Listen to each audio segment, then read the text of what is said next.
ba kung paano tayo nagsimula? Sa kung paanong ang ngiti sa ating mga labi ay hindi mabura. Basta tayo'y magkasama sa kung paanong ang yapos mo at halik ang gamot sa lahat ng sakit. Nagpapagaan sa lahat ng bigat na aking pasan at bumubuo.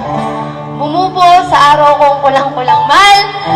Naalala mo pa ba ang bawat saya?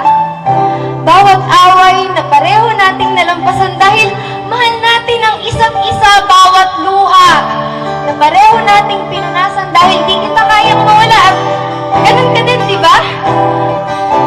Kaya nga tayo nagtagal. Kaya nga tayo nagtagal ng pansamantala. Pero mahal, naalala mo din ba nung unang beses mo siyang makilala, nung unang beses kayong nagkasama, nung unang beses kanyang napangiti pati ang mapupungay mong mga mata, noong nag-uusap kayong dalawa na parang kayo lang dalawa, na parang walang ako, walang tayo sa mundo nyo. Mahal, naalala mo ba ba ang una kong pag-iyak ng dahil sa kanya? Malamang hindi. Malamang hindi dahil sa nakalimutan mo na o meron kang amnesia. Malamang hindi dahil pinilit kong ilihim ang sakit, pinilit kong sarilihin ang pait ng selos at pagkaingit dahil mukhang meron ng papalit. Mali ako dahil mukhang meron ng pumalit sa pwesto ko sa'yo. Hanggang sa hindi ko napigilan, tinanong kita na walang pag-aalinlangan, may gusto ka ba sa kanya? Pero sabi mo, ano ba? Kaibigan ko lang siya. Mahal naman! Hindi ako tanga! Hindi ako tanga para hindi malaman ang espesyal sa kaibigan lang. Hindi ako bulag para hindi makita sa iyong mga mata ang saya na tila may kakaiba. May kakaiba pagdating sa kanya. Pero naniwala pa rin ako.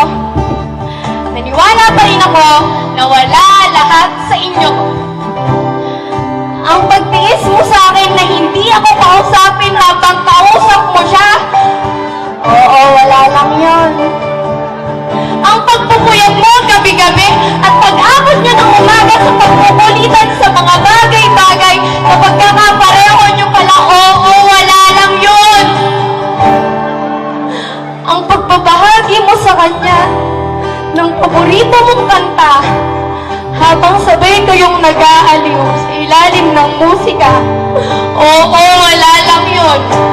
Dahil gaya ng sabi mo, kaibigan mo lang siya at ako ay hindi dapat mangamba. Siguro nga masyado lang akong malisyosa para pag-isipan kayo ng hindi maganda. Kaya, nais kong humingi ng tawad sa'yo at sa kanya. Patawad dahil nasaktan ako noong nakita kong mas kaya niyang pasayahin ka. Patawad kung nagalit at nagselos ako noong nakita kong nabubuo niya ang araw mo kahit magulo tayo. At mahal, patawad dahil kinilangan ko ng sumuko sa laban ng pag-ibig na ko dahil alam kong ako na ang talo. At ngayon, kung magbabago ka ng ikot ng mundo at sasabihin mo sa akin, mahal mo ba ako? At itatanong mo sa akin kung pwede pa ba tayo? At sasabihin mong bumalik ako sa'yo, pakiusap lang. Huwag na ako. Kung pipili ka sa pagitan namin ng kaibigan mo, huwag ako. Hindi dahil sa mas maganda siya, hindi dahil sa mas kaya niyang pasayahin ka, hindi dahil sa mas matalino siya o mas magaling sa larangan ng musika. Kung sa tingin mo ng isa sa nakaraan mo ang bumuo sa'yo, huwag ako. Huwag ako, hindi dahil sa hindi kita kayang panindigan. Huwag ako, hindi dahil sa hindi ko siya kayang tapatan. Huwag ako, hindi dahil hindi ko siya kayang higitan. Huwag ako, hindi dahil sa hindi kita kayang ipaglaban.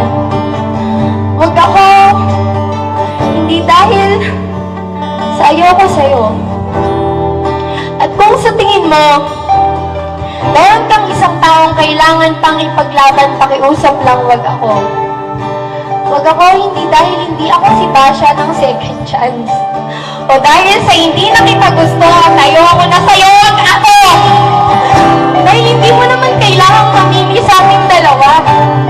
Dahil kung ako talaga, sa umpisa pa lang ako lang sana.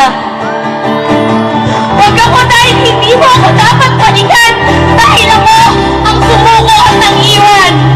Pero sana, hindi mo ako binigyan ng dahilan. Wag ako, dahil ayokong maging nakaraan muli sa iyong kinabukasan. Wag ako. Dahil ayoko nang mawasak muli sa parehong paraan. Ayoko nang umiyak ng paulit-ulit sa parehong dahilan. Dahil kinaya ko na. Mahal, kinaya ko nang mabuo ng sarili ko lang. Kaya mahal, pakiusap ko sa'yo. Kung magmamahal kang muli, wag ako.